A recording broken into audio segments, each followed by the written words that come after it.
Alright, welcome to part 3 of the ultimate new lawn guide.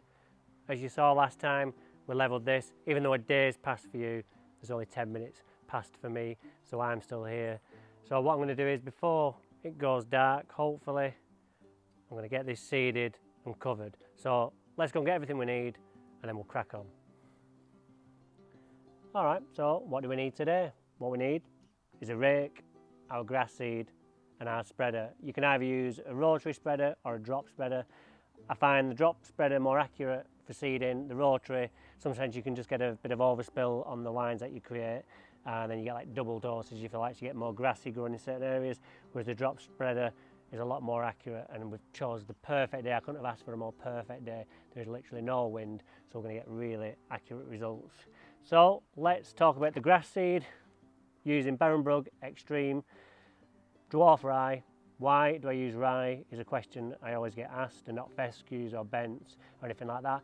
Check out Robbie from Premier Lawns, his last video, the one where he talks about a fescue lawn which has just got away with itself. Even though it was only a year old, I think he said, the thatch layer on it was just ridiculous, and that's why I stay away from that, because I haven't got the tools all the time to maintain a fescue lawn. So dwarf rye, very easy to maintain, very easy to get growing, and the best green stripes, of course. So I'm going to weigh out what I need, go on here on a very low setting, but we'll do multiple passes, and that way we get the best accuracy, because what we don't want to do is set off on the highest setting and find we're going to run out of seed before we've finished, and then we're jiggered because we've not got enough seed to finish off.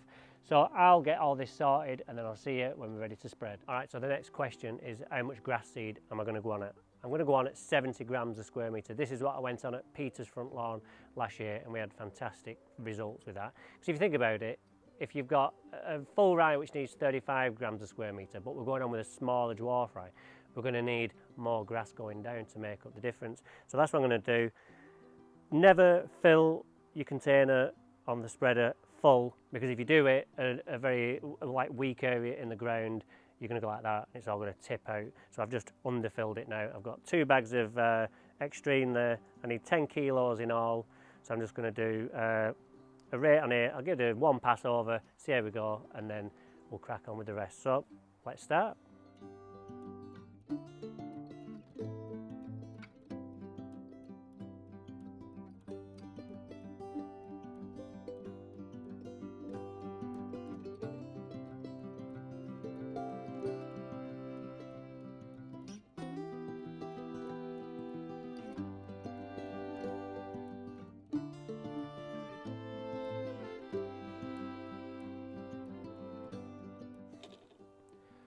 One of the other great things I love about using this spreader is that the wheels leave lines in the soil, and you've got a nice little arrow on the top which you line up with your wheel line on the soil, and that way you can get really accurate results, rather than the rotary where you can just fling it out and you have no idea where that seed's going to land. So love that aspect of this. Okay, several passes later, all the seed is out.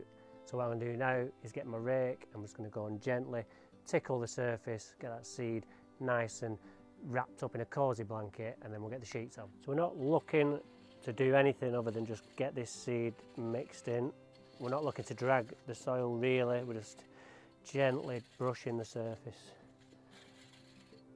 just to get that seed buried a little bit. I think this job could be a bit of a triumph. Everything's gone perfect so far. The only thing that can let us down now is the weather, but there's no rain forecast for the next week or so. Maybe a light shower, it said, on Thursday, but nothing to worry about. If we can just keep it pretty level, plateaued weather-wise till the seed's germinated, I'll be well happy with that, and then it can rain all it wants. But because once that roots in from the seed, that's going to hold all the soil together. Then we're out of harm's way, and then we can properly concentrate on growing a lawn. So I'll crack on, and we'll see you shortly.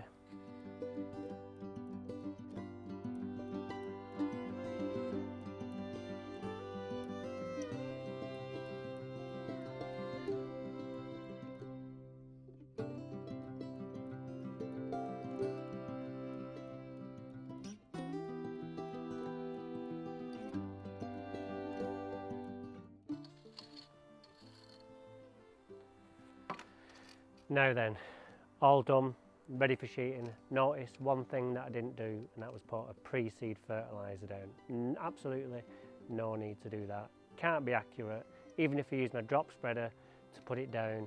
When I started raking, I'm raking that fertiliser all over the show, and you're going to get hot spots where there's loads and some where there's none, and your grass seed is just going to be so sporadically growing in different places. Just don't even bother. Everything we need to make the grass grow, we've done. We've got the seed, which has got enough energy in there to germinate. We've got the compost mixed in with the sand, and then we've got the biology in there as well. So that's all you need. Time to sheet. Right, so it's time to get our sheets on. Got my fleece, got my pegs. This is from a job I did earlier in the year, so we're recycling. You all know how keen I am to recycle, so no having a go at me, look. Oh, sorry, I think I'll just go with peat free rather than on my breath.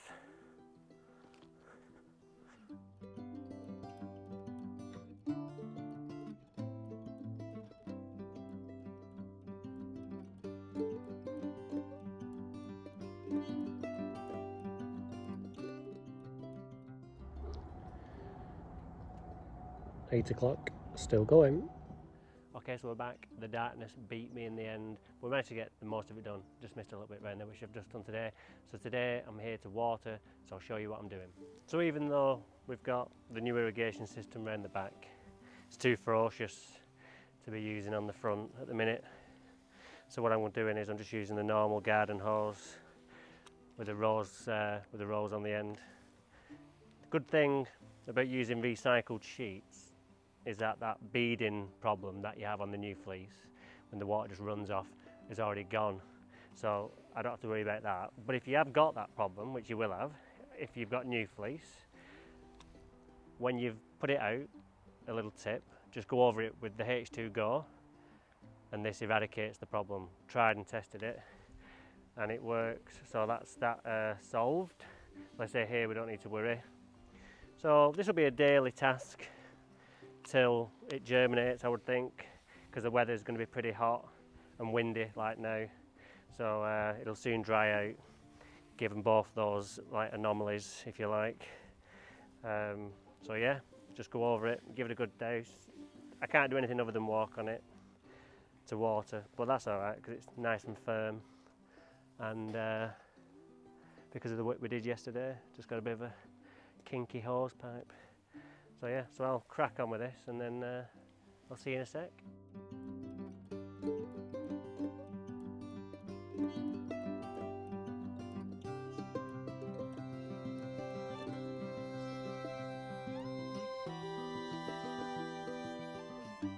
Alright, so that's part 3 over and done with. Part 4 is probably going to be in a couple of weeks, but in the meantime I'll keep you updated with photos and stuff on my Facebook group, which you can join, Daniel Hibbert Lawn Expert Geek Haven.